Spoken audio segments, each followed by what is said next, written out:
pecadores estavam se reunindo para ouvi-lo, mas os fariseus e os mestres da lei o criticavam.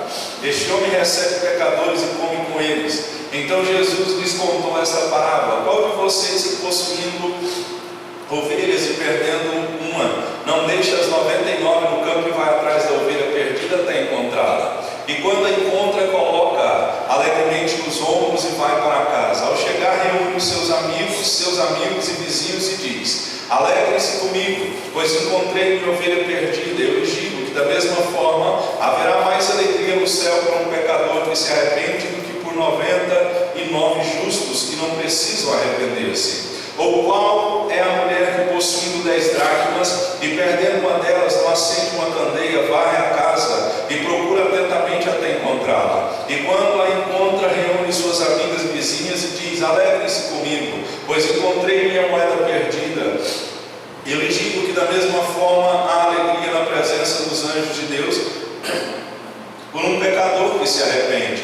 Jesus continuou: um homem tinha 2 filhos. O mais novo disse ao seu pai: pai, quero a minha parte da herança. Assim ele repartiu sua propriedade entre eles. Não muito tempo depois, o filho mais novo reuniu tudo que tinha e foi para uma região distante. Lá desperdiçou seus bens vivendo irresponsavelmente. Depois de ter gasto tudo, houve uma grande fome em toda aquela região e ele começou a passar necessidade. Por isso foi empregar-se com um dos cidadãos daquela região, que o mandou para o seu campo a fim de cuidar de porcos. Ele desejava encher o estômago com as vagens de alfarrobeira que os porcos comiam, mas ninguém lhe dava nada. Caindo em si, ele disse: quantos empregados de meu pai têm comida de sobra e eu aqui morrendo de fome? Eu me porei a caminho e voltarei para meu pai, e lhe direi: pai, pequei contra o céu e contra ti, não sou mais digno de ser chamado teu filho,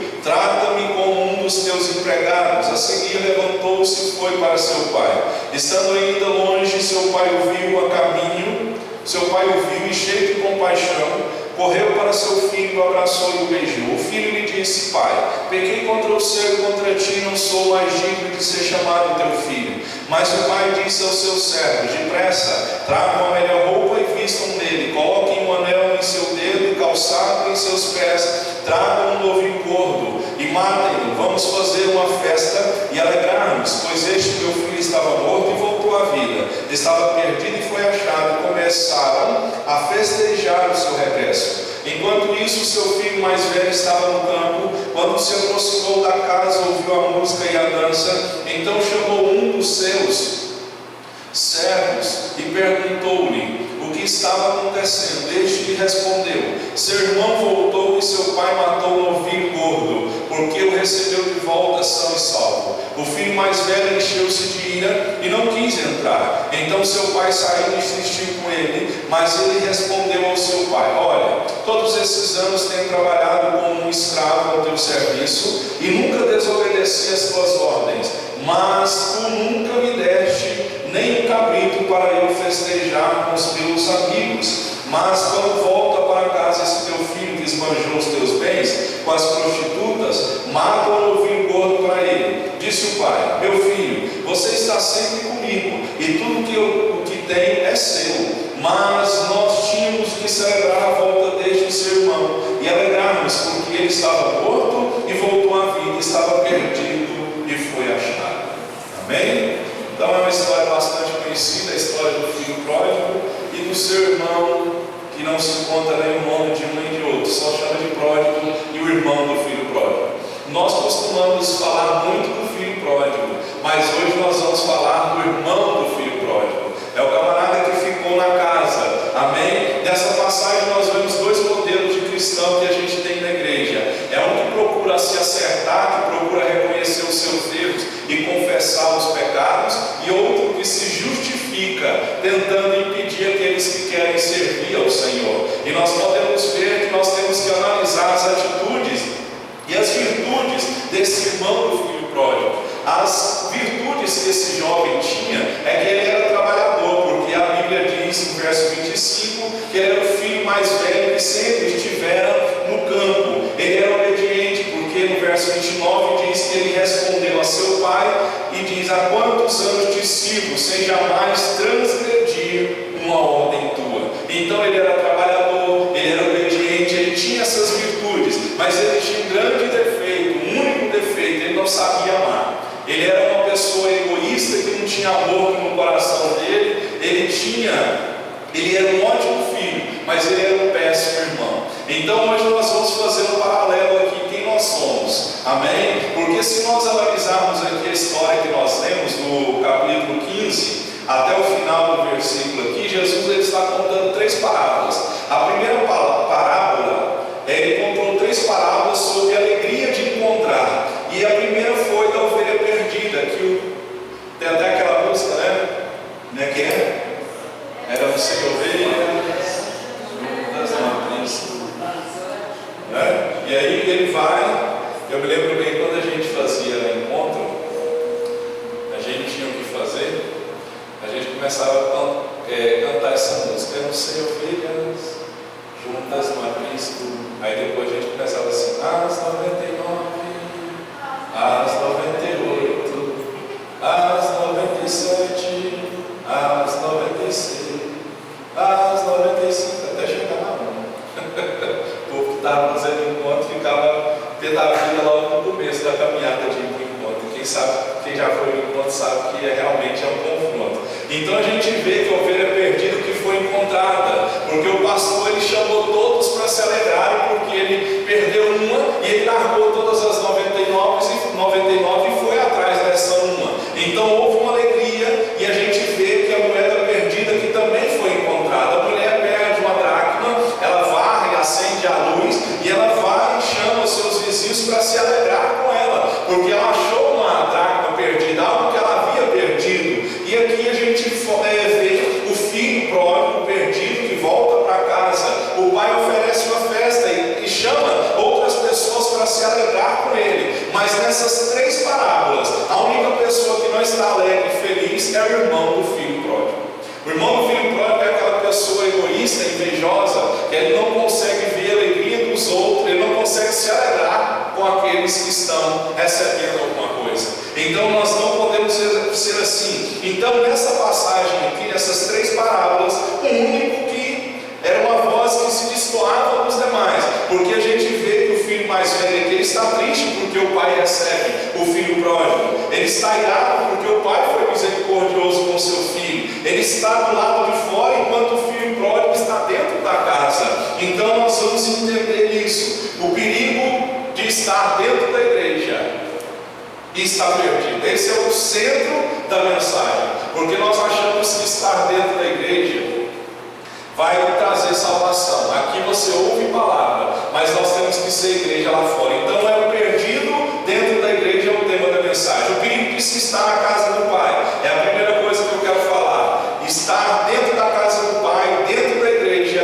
e ainda assim estar perdido. Porque esse filho pródigo aqui, o irmão do filho pródigo, ele representa os escribas e os fariseus. Eles se consideravam mais santos do que os outros. Ele representa aqueles que estão dentro da igreja, que obedecem às leis, que cumprem os deveres, que não vivem na prática do pecado, mas a gente pode ver que mesmo assim ele ainda está perdido. O jovem rico foi criado na sinagoga, ele cumpriu os mandamentos, mas mesmo assim ele estava perdido. É o que eu sempre tenho falado aqui, que são coisas boas que muitos estão fazendo, mas que estão deixando as pessoas fora do céu.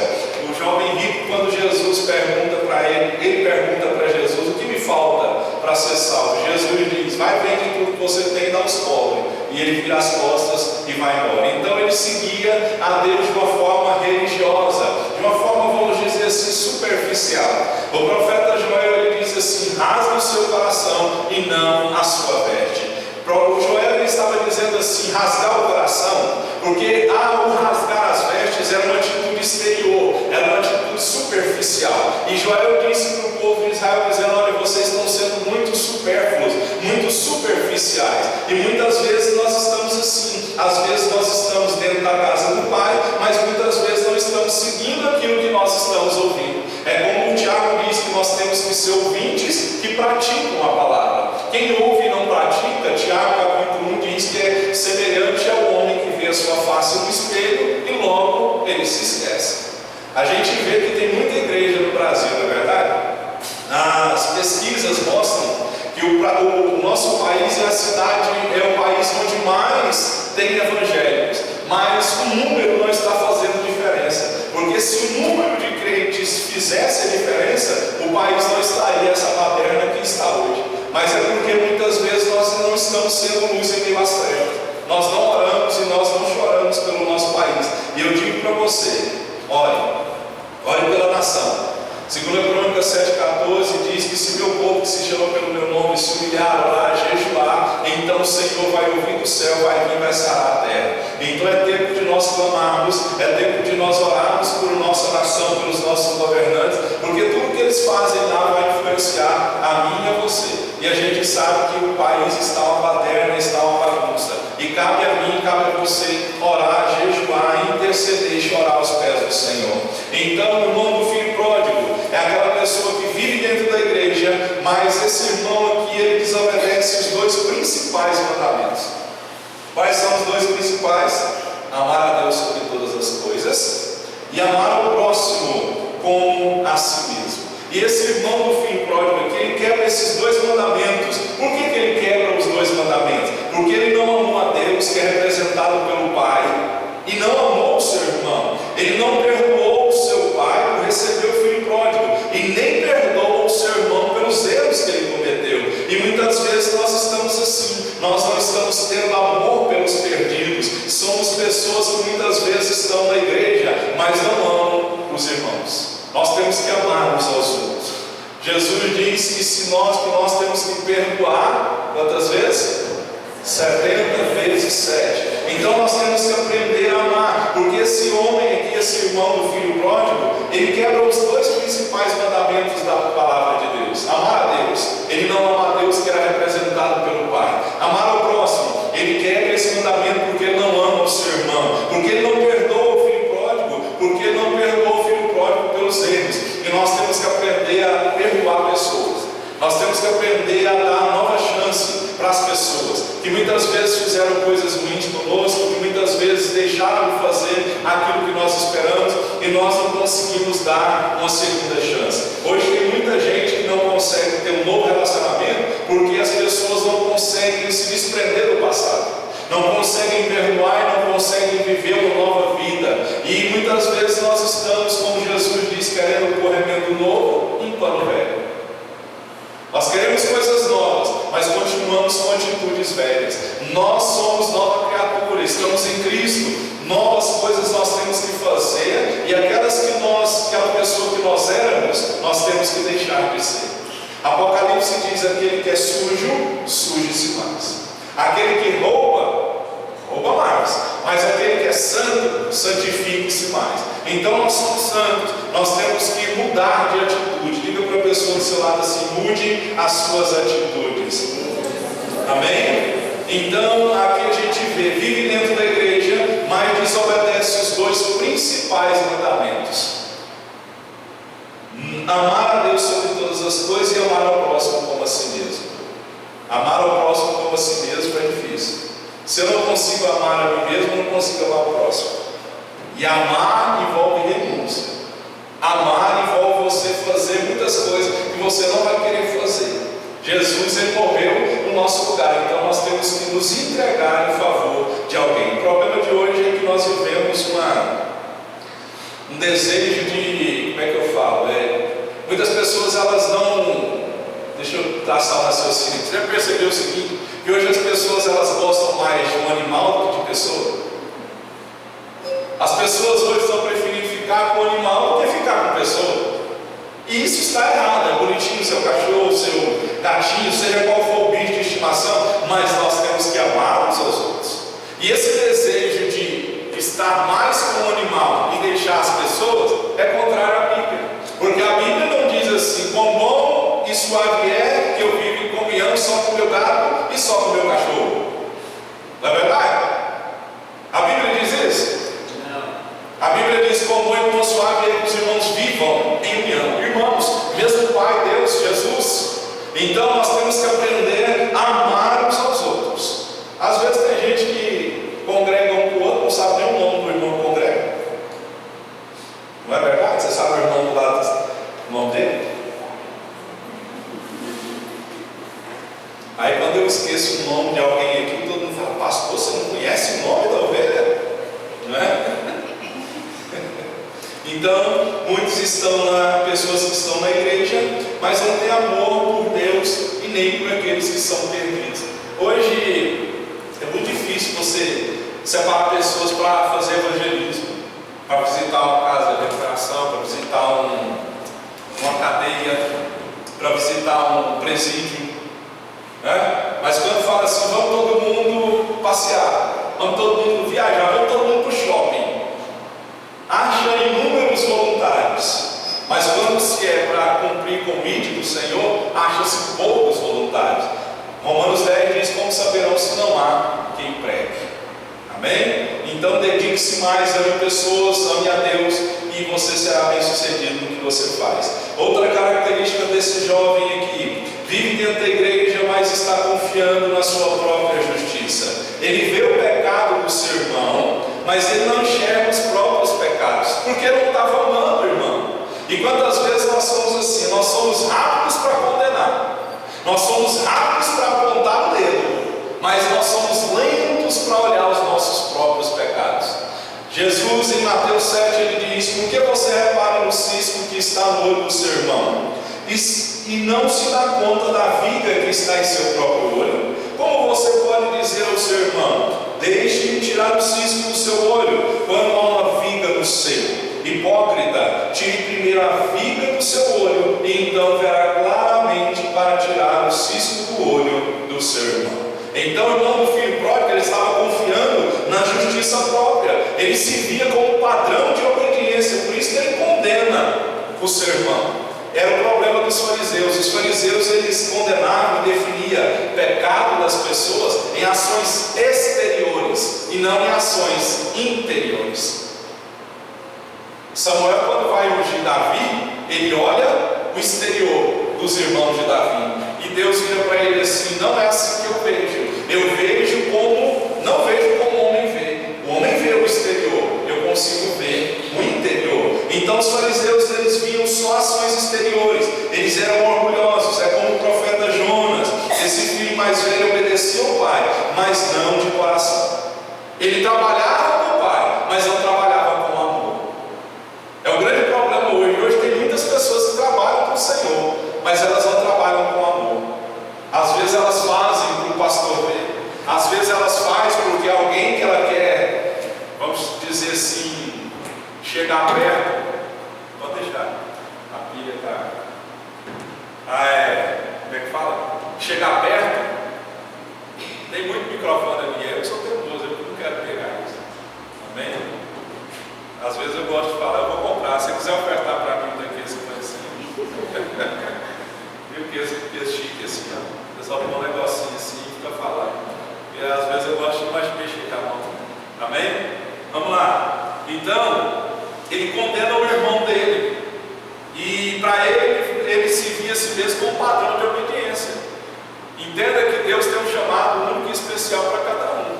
Não é porque Deus me chamou para ser pastor que ele vai chamar você para ser pastor. Esse homem aqui, o irmão do filho pródigo, ele condena o irmão porque ele viu o pecado do irmão, mas ele não viu o pecado que ele tinha, que era não amar o irmão, que era não perdoar o irmão, que era não aceitar o irmão. A Bíblia diz que fez uma festa, ele nem entra na festa. Então a gente tem que entender que nós não podemos trabalhar para o Senhor só com intensidade. Nós temos que trabalhar para Deus com amor. E trabalhar para Deus, muitas vezes você não vai ter um reconhecimento. Eu li uma frase que dizia assim, que reconhecimento, se você quer ser reconhecido, lugar de reconhecimento é no IML, onde reconhece o corpo.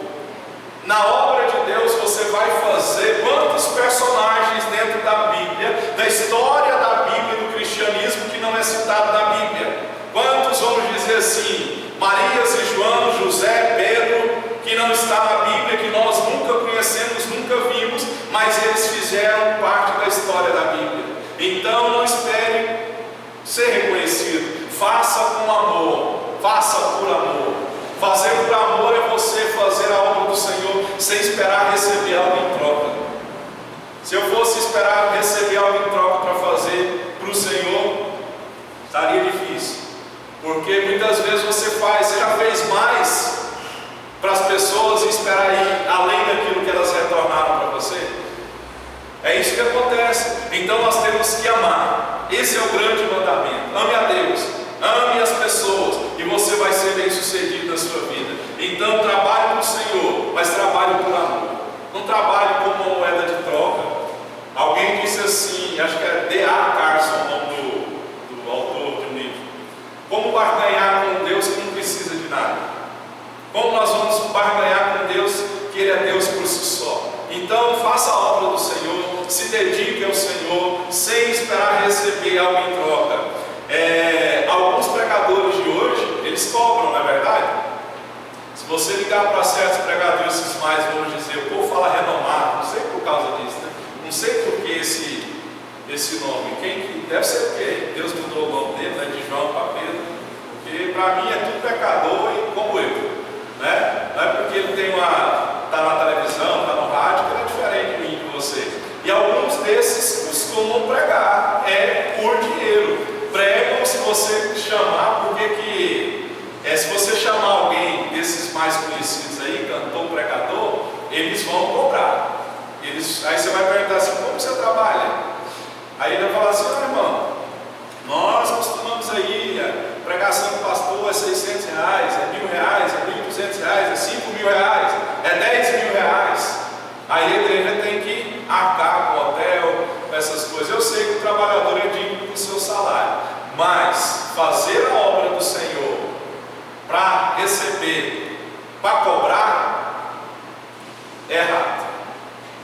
Porque quem trabalha para Deus por salário, ele vai trabalhar para o diabo por um salário melhor. Vai. Então nós temos que trabalhar por amor. Quando eu pregava fora, eu ia pregar, as pessoas me chamavam para pregar, e as pessoas, foi esses dias para trás, o irmão me chamou para pregar ali,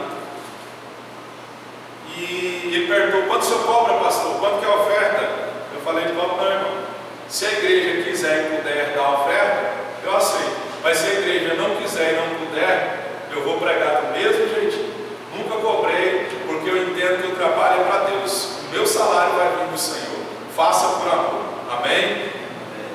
Outra coisa, esse irmão do filho próprio aqui representa aquela pessoa que vive dentro da igreja, mas ele não é livre.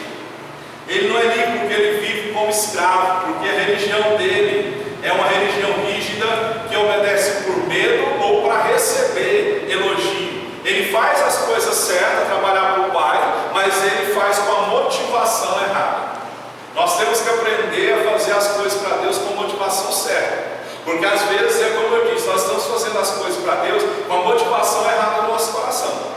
Deus, eu vou fazer isso aqui para o Senhor, tá, Deus? Eu vou arrumar essa cadeira aqui, pegar esse copo do chão aqui, vou trazer a Deus um dízimo e uma oferta aqui, mas o Senhor tem que fazer isso. Isso é fazer as coisas, fazer uma coisa certa, mas com a prioridade errada, com a motivação errada de coração. Então nós podemos ver que muitos jejuam como moeda de troca, de barganha com Deus. Muitos dizimam em oferta querendo algo em troca, como eu disse, como se barganha com Deus e não precisa de você. Então a gente tem que obedecer, ver que esse jovem aqui, a obediência dele não é uma obediência de coração, porque ele andava como escravo. O verso 29 diz: mas ele respondeu ao seu pai: olha, todos esses anos tenho trabalhado como um escravo ao seu serviço e nunca desobedeci às suas ordens. Ele vive dentro da casa do pai, mas ele não é livre. É aquela pessoa que conhece o Senhor e serve ao Senhor já há algum tempo, mas ela ainda é escravo de atitudes, ela é escravo de vícios, ela é escravo de pessoas. Ela não entendeu que Cristo se manifestou para trazer liberdade na nossa vida. Cristo nos libertou, Ele rasgou o escrito de dívida que havia contra nós. Então nós somos livres em Cristo Jesus, amém? Então nós temos que aprender que para Ele ser crente é um peso, é um fardo, uma obrigação. Ele vive sufocado como um escravo. Ele é aquela pessoa que está na igreja, mas ela não tem prazer de estar na igreja. É aquela pessoa que vem à casa de oração como simplesmente, vamos dizer assim, um desencargo de consciência. Vamos dizer assim, para bater o ponto. Para se alguém perguntar para ele: onde você estava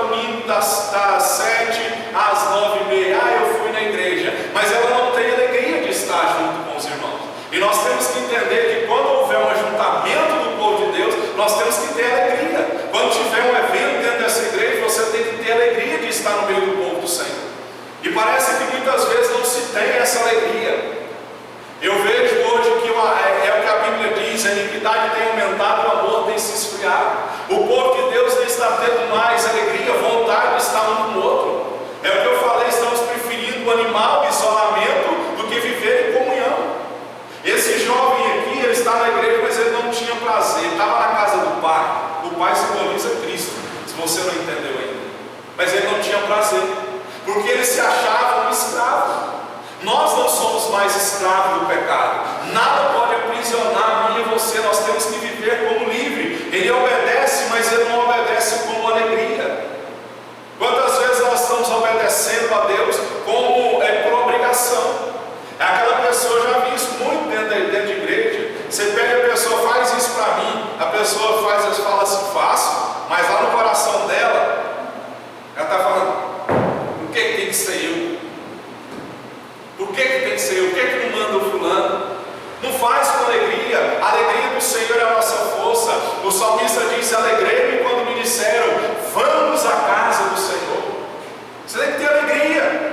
Se você não pode vir na quinta-feira, durante a semana, no domingo você tem que encher o seu coração e dizer assim: hoje eu vou adorar o Senhor junto com os meus irmãos, eu vou dar glória a Ele, eu vou receber unção, eu vou ser fortalecido, eu vou orar pelos meus irmãos.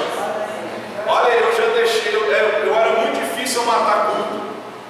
Sabe por quê? Hoje eu não posso me dar, se eu posso dizer, de luxo, né? Não posso me dar esse luxo, vamos dizer assim, de matar culto. Se eu mato culto, quem prega? Olha os irmãos virando a cabeça. Hã? Se eu mato culto, e aí?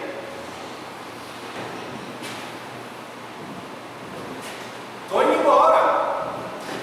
Muitas vezes eu fui para a igreja porque eu tinha um pensamento assim: eu tenho que ir para a igreja porque alguém vai precisar da minha oração.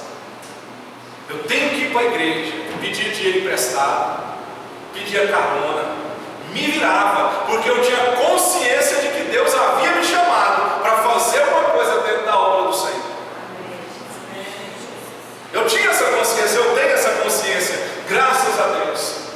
É por isso que nós temos que nos esforçar para servir ao Senhor. Nós temos que nos esforçar.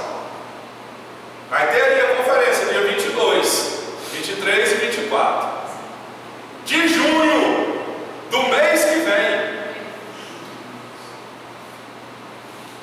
Do mês que vem. Se você não vier pelo menos um dia, pelo menos um, olha para mim, pelo menos um dia, tem alguma coisa errada com o seu compromisso com a obra que nós fazemos. Tem alguma coisa errada. Ah, pastor, não quero saber, se vira. Dá seus pulos. E traz mais alguém. Começa a convidar, começa a chorar, começa a clamar ao Senhor, para que o Senhor possa fazer milagre. Porque o propósito não é arrancar dinheiro. Porque se eu quisesse ganhar dinheiro, teve alguém que entrou na página da igreja e perguntou qual é o valor da conferência para pagar. Nada. Se fosse outro lugar, ia cobrar no mínimo 50 conto. Nada. Se eu quisesse ganhar dinheiro, eu punha entrada R$20. Mas se ninguém vem de graça, imagina como? Cobrando. Então nós temos que ter amor, obedecer a Deus com alegria, não entender que você não é escravo. O irmão do filho pródigo vivia na casa do pai, mas ele vira para o pai e diz: eu sou escravo, eu estou trabalhando todos esses anos como escravo a seu serviço. Não estava fazendo por alegria, estava fazendo por obrigação. Irmãos, quando você faz para Deus, e eu digo que tudo que você for fazer na vida, a Bíblia diz que você tem que fazer para Deus e não aos homens. Tem um quadro no programa Fantástico que o dono de uma empresa se veste de funcionário. Como que é o nome do trem? Quem sabe? Chefe secreto, né? Eu acho que é isso mesmo. Chefe secreto. Ele se veste se disfarça de um funcionário e vai trabalhar durante uma semana. Aí a desculpa que eles dão para filmar, que está, sei lá, exibindo desculpa. E o dono de uma empresa multinacional gigantesca, foi trabalhar uma semana. Ia trabalhando com encarregado de um departamento lá. E o dono da empresa chega como um novo funcionário encarregado da área e ensinar o serviço para ele. Primeira coisa que o encarregado falou para ele: tudo que você for fazer aqui dentro, faça para Deus, não faça aos homens. Na hora da revelação, o dono da empresa não se conteve em lágrimas, ele caiu. E ele disse assim: o que você falou marcou a minha vida. Ganhou o chefe, porque ele estava trabalhando para o Senhor, ele não estava trabalhando para o homem. Então, você que é empregado, você tem que fazer as coisas para Deus. Ah, você não conhece o meu patrão, nem quero conhecer. Você está fazendo para Deus. Se Deus te colocou onde você colocou, é lá que você tem que honrar. Tem que honrar, porque quem paga o salário? Ué? Então nós temos que aprender. Por isso que tem gente que não gosta de contratar crente. Chama crente preguiçoso, crente vagabundo, crente à toa. Eu me lembrei quando estava trabalhando lá no supermercado e tinha um rapaz lá que era o encarregado de sair. Ele parava de trabalhar. Na hora que ele viu o encarregado chegando, ele voltava a trabalhar. E ele era muito engraçado porque o encarregado saía, aí ele encostava. Aí ele começava: faz isso aqui, faz isso aqui, faz isso aqui. E nós viramos para ele: você não vai trabalhar não, você não manda aqui não. Tem que ter alguém para mandar. Eu escolhi, eu vou mandar. E não fazia nada. Né? Aí ele ficava lá de braço, pega essa caixa aqui, põe aqui, limpa aqui, limpa aqui. Nós, você não é encarregado, o encarregado não te deu autoridade. Não, mas tem que ter alguém para mandar, eu me escolhi, eu vou mandar aqui nesse negócio aqui. Amém? Então faça para Deus com alegria, obedeça a Deus com alegria. Tenha prazer de estar na igreja. Amém? Tenha prazer de estar. Quando você ouvir, vai ter tal coisa, vai ter culto ali na casa da irmã, vai ter monte, vai ter vigília. Você tem que ter alegria. Amém? Tem que ter alegria, tem que ter disposição. E deixa dessa história de que sozinho é melhor. Já contei a história da irmã que era dia de ceia, ela não foi na ceia. Aí eu pergunto para ela, no próxima vez que eu vi ela: por que a senhora não veio na ceia? Eu ceiei, eu perguntei aonde? A senhora foi em outra igreja? Não, eu ceiei em casa. Ah, ceiou em casa? Eu ceiei com R.R. Soares. Eu pensei: ele foi na casa da senhora? Não, é porque eu ceiei com ele na televisão, teve ceia transmitida pela televisão. Eu falei: está errado. Só tinha que ir para a igreja. E o povo hoje está achando que pode viver e tem como viver sozinho. Não existe evangelho, não existe cristianismo solitário. Cristianismo é dois. Cristianismo é unidade, cristianismo é união. Cristianismo é se alegrar de estar perto do irmão. Cristianismo é se alegrar vendo o irmão ser abençoado. É isso que é cristianismo. Amém? Esse jovem aqui, ele se sente injustiçado pelo pai. Por quê? Ele acusa o pai de ser injusto, porque ele só perdoou o irmão. Na religião desse jovem, do irmão do filho pródigo, não havia espaço para misericórdia, perdão e restauração. Ele se achava mais merecedor do que outro. A religião dele estava fundamentada no mérito pessoal e não na graça. A religião dele, a religião da lei, do legalismo, não da graça nem da fé que opera pelo amor. Então ele achava ser mais merecedor do que o outro. Tem gente que acha, né? Eu fico vendo, tem gente que acha que é mais santo do que o outro. Aí quando Deus abençoa alguém: Deus, eu estou aqui na igreja todo dia. Deus, eu leio a Bíblia todo dia. Deus, isso não. Todo mundo. Se for por merecimento, quem aqui dentro desse plenário merece alguma coisa de Deus? A não ser o julgamento e a condenação. É igual quando a gente recebe alguma coisa, ganha alguma coisa, passa numa prova, troca de carro, seja qual for, alguém vira para você assim: ele merece.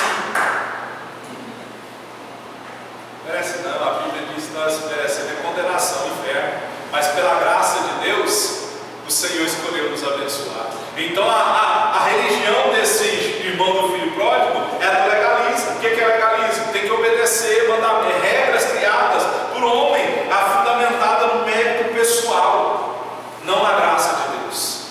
Você é o que é, tem o que tem, não é por mérito seu, é pela graça. Pela graça.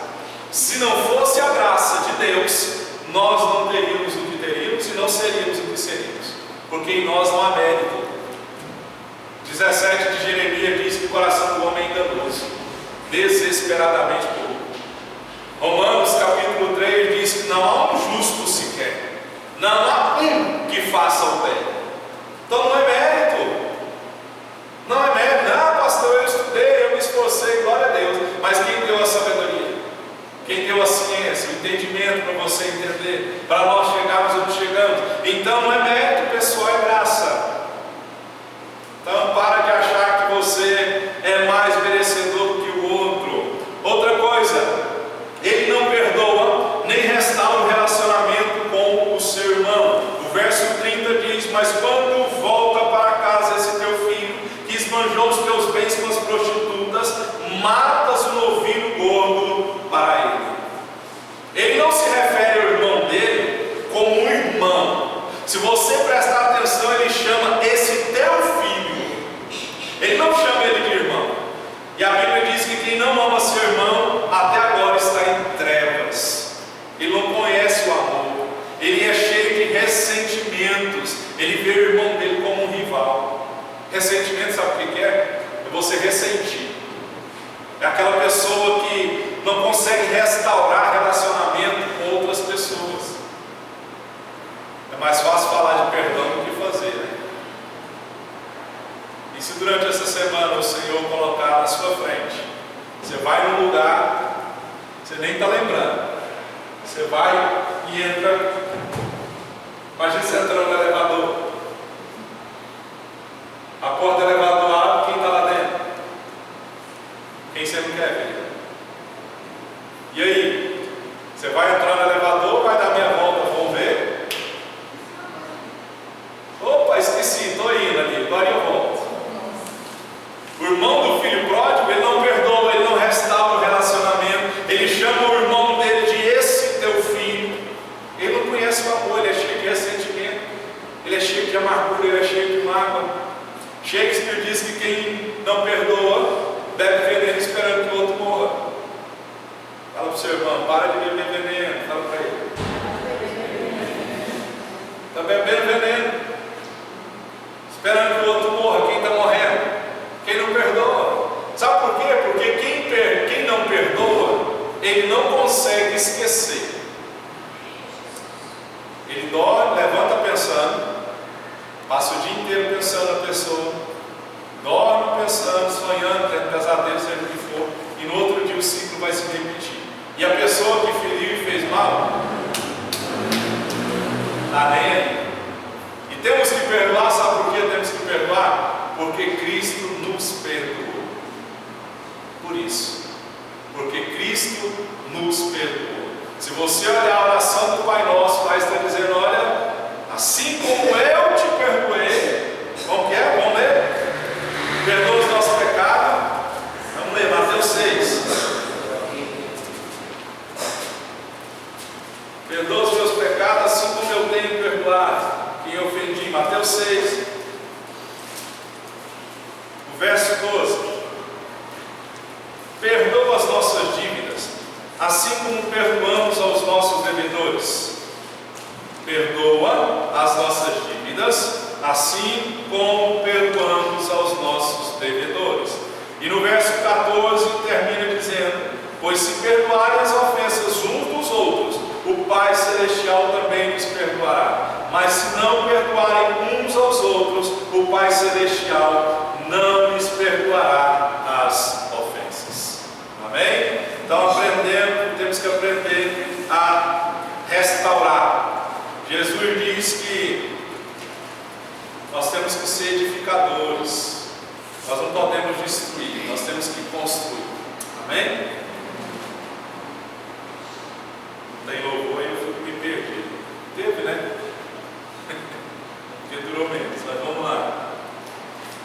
sente pelo irmão não é menos grave que o pecado de dissolução que o pródigo cometeu fora da igreja. A Bíblia fala de 3 pecados na área da imoralidade e usa 9 na área de mágoa, ressentimento e ira. A falta de amor é um pecado tão grave como o pecado da vida imoral e dissoluta.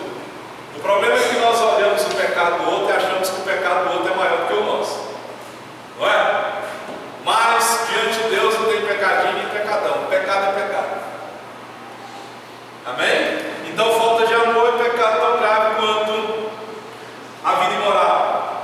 O ressentimento do irmão do filho pródigo o isolou do pai e do irmão.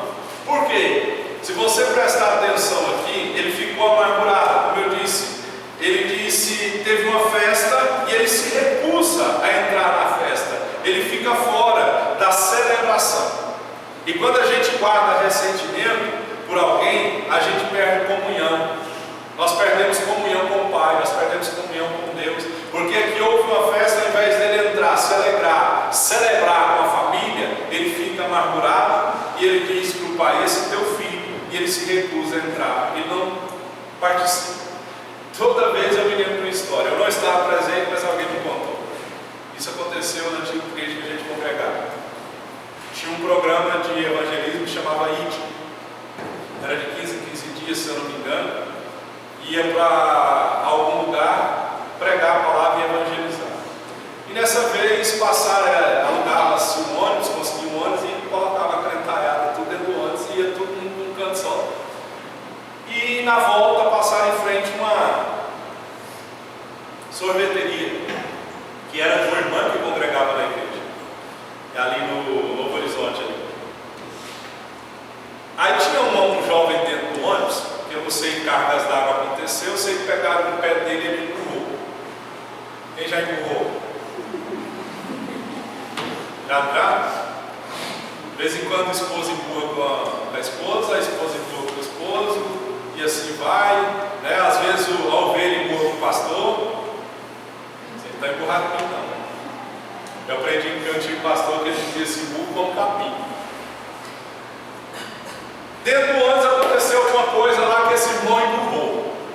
Aí o ônibus passando em frente à sorveteria, o pastor fala para o motorista assim: para aí, motorista, desce todo mundo que eu vou pagar sorvete para todo mundo. Adivinha quem ficou dentro do ônibus? O empurrado. Todo mundo tomou tanto sorvete que queria, se alegrou, se divertiu, mas o amargurado, o ressentido, se isolou dos demais. E quantas vezes nós somos assim, crente empurrando, crente menino na fé, qualquer coisinha deixa a gente empurrado. Se o pastor não passa e cumprimenta a paz do Senhor, vou sair da igreja, o pastor não me ama. Se o irmão não te cumprimenta, o irmão não me ama, vou sair da igreja. Dá vontade de falar assim: vai embora então. Menino na fé, quantas vezes nós estamos sendo ressentidos e esse ressentimento, essa amargura tem feito nos isolar. Tem um acontecimento que aconteceu na minha família. Uma tia minha viu um tio meu com outra mulher, e ela, ao invés de ficar calada, dobrar o joelho e orar, não.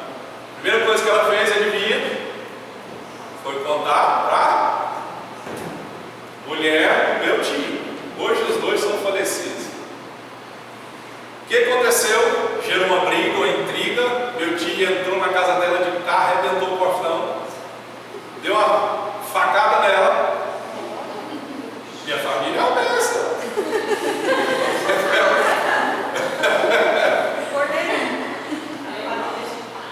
Família é uma besta. Irmão dela, os dois eram irmãos. Aí o que acontece? Os dois cortaram o relacionamento. Ficou assim muitos anos sem conversar um com o outro. Eu me lembro bem como se fosse hoje. Estava sentado na casa da minha avó, na cozinha, volta da mesa todo mundo. Se estivesse um sentado na mesa e outro entrasse na porta da sala, podia estar fazendo o que fosse. Levantava, passava pelo corredor de trás e ia embora. Ressentimento, ódio.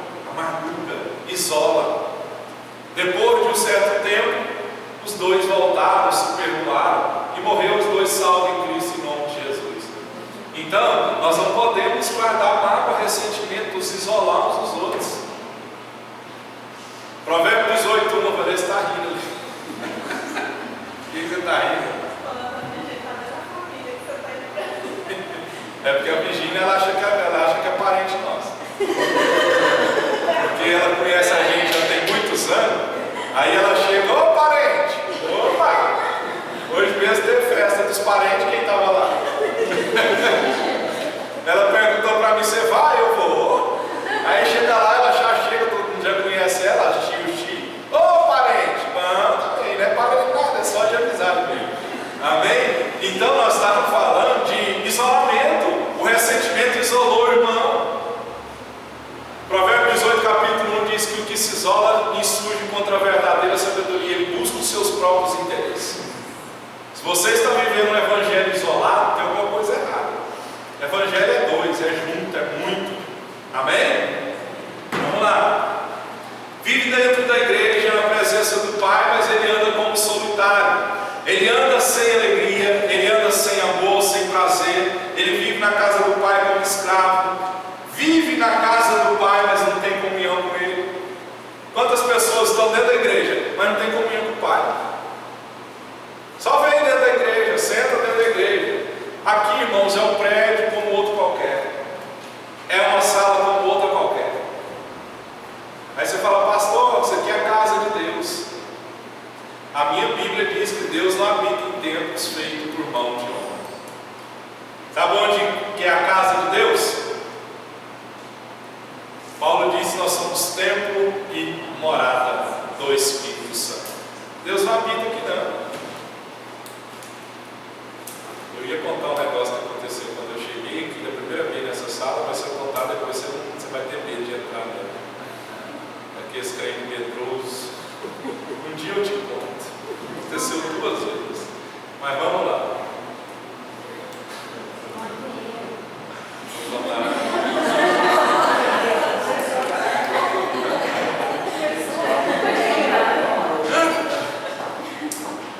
Eu contei por irmã esse dia para trás, né? Mas morreu. Vamos lá.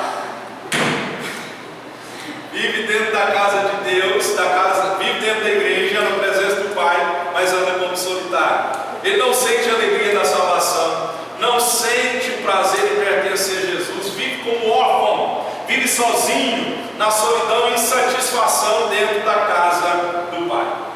Então nós temos que estar na casa, nós temos que estar na igreja, né? Mas também não podemos andar como solitários, errantes, nós temos que ter comunhão com Deus.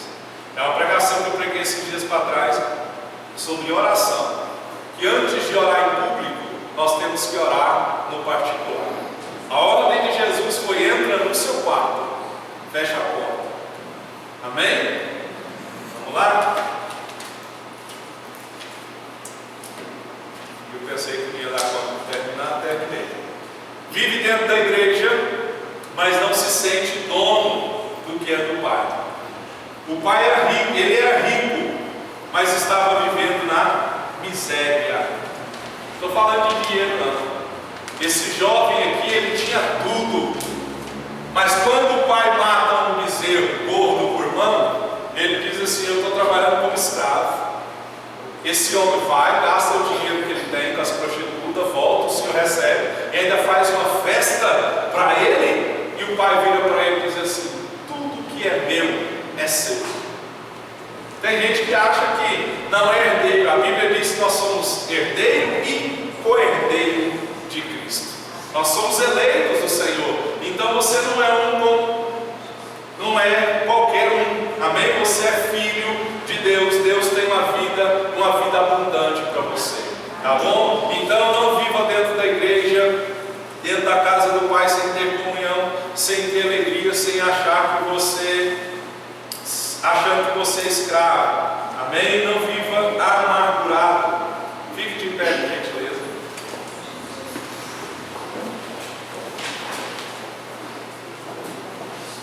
Vamos orar. Vamos pedir que o Senhor nos abençoe e que nós venhamos não ser como o irmão do filho pródigo. Você entendeu?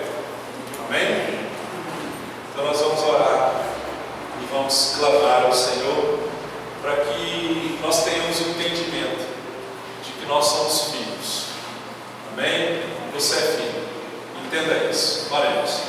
Pai querido, nós te adoramos e te glorificamos porque nós sabemos hoje pela sua palavra que o Senhor é Deus Todo-Poderoso e que nós temos que viver como o Senhor falou na sua palavra. Nós não podemos confiar na nossa justiça, no nosso mérito, naquilo que somos ou naquilo que temos, é tudo pela graça do Senhor. Nós aprendemos hoje que o Senhor nos fez ser livres. Ó Deus, esse jovem, ele achava que ele era escravo. Ele trabalhou, Senhor, mas ele não trabalhou com alegria. Ele estava na casa do Pai, que representava a tua igreja, mas ele não tinha prazer, ele não tinha alegria de estar com o Senhor. Quantas vezes nós estamos obedecendo ao Senhor, mas por obrigação, não por alegria. Que o Senhor nos ajude a servir ao Senhor em todo o tempo. Servir ao Deus uns aos outros. Tua palavra diz: maior é aquele que serve, é melhor dar do que receber. Nos ajuda em nome de Jesus a viver esse evangelho rico que é a sua palavra. Ó Deus, esse jovem, ele tinha um coração cheio de amargura, de ódio pelo seu irmão, Pai. Ó Deus, ele não aceitou. Que o Senhor nos ajude a perdoar aqueles que nos fizeram mal. Nos ajuda, Senhor, a liberar perdão. Ó Pai, a restaurar relacionamentos, a não viver isolados como esse jovem. Ó Deus, não participou da festa. Ele tinha que entrar e participar e se alegrar. Ó Deus, e dizer: meu irmão foi perdido, ele voltou agora para os braços do Senhor, mas ele preferiu ficar sozinho. Quantas vezes, Senhor, nós estamos preferindo isolamento porque nos desculpamos e dizemos: ah, relacionamentos dão muito trabalho. Oh Senhor, nos ajuda a amar, nos ajuda a viver em comunhão e união uns com os outros, entendendo, compreendendo uns aos outros e ajudando uns aos outros, a não achar que, ó Deus, nós somos, que um é mais merecedor do que outro. Somos pecadores, ninguém merece nada a não ser o juízo e a condenação, mas pela graça do Senhor, que é o favor imerecido, o Senhor nos deu a salvação, não por mérito nosso, porque foi a morte do Senhor na cruz. E por isso, em nome de Jesus, ajuda o teu povo a amar, ajuda-nos a amar. Tua palavra diz que se der uma face, temos que dar a outra também. Se roubar a capa, temos que dar a túnica. Se pedir para ir uma milha, temos que ir 2 milhas. Esse é o verdadeiro amor, esse é o verdadeiro sentimento de perdão. Muda, ó Deus, o nosso coração. Tira o sentimento de isolamento, de viver sozinho. Tua palavra diz: não é bom que o homem esteja só. E esse jovem, ao invés de participar da festa, se isolou. Eu oro em nome de Jesus pelos filhos e filhos pródigos, que, ó Deus, entraram na tua presença e saíram. Traz eles de volta. Porque quem conhece a sua palavra e volta para o mundo é como um cão que vomita e come o seu próprio vômito. Ó Deus, eu oro pelos perdidos, ó Deus, que estão neste mundo afora, pregadores da sua palavra que caíram no pecado e se desviaram da sua vontade. Traz eles de volta. Pessoas com talentos, homens e mulheres que te conhecem, mas não conseguem, ó Deus, voltar aos teus caminhos. Tem misericórdia deles. Traz eles de volta para a tua casa, para a sua vontade. Eu oro em nome de Jesus e te peço: abençoa o teu povo, para a glória do Senhor, no nome de Jesus. Amém?